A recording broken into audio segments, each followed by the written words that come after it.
तख्तवड़ी जंगलात अराजी रेफरेंस की समाअत के दौरान पेश होने पर एहतसाब अदालत रावलपिंडी ने साबिक वज़ीर आला पंजाब परवेज़ इलाही के वारंट गिरफ्तारी मनसूख कर दिए।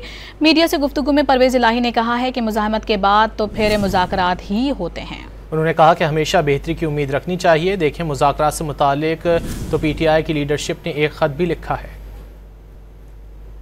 रास्ता कौन सा बेहतर है, मुज़ाकरात वाला या मुज़ाहमत वाला? देखें, ज़ाहिर है मुज़ाहमत के बाद तो फिर मुज़ाकरात ही होते हैं। मुज़ाकरात का रास्ता अच्छा है। हमारे PTI की जो लीडरशिप है उन्होंने लेटर भी लिखा है, तो देखें फिर जब मशावरत होगी तो पता चलेगा इंशाअल्लाह। देखें, ज़ाहिर है मुज़ाहमत के बाद तो फिर मुज़ाकरात ही होते हैं। मुज़ाकरात का रास्ता अच्छा है।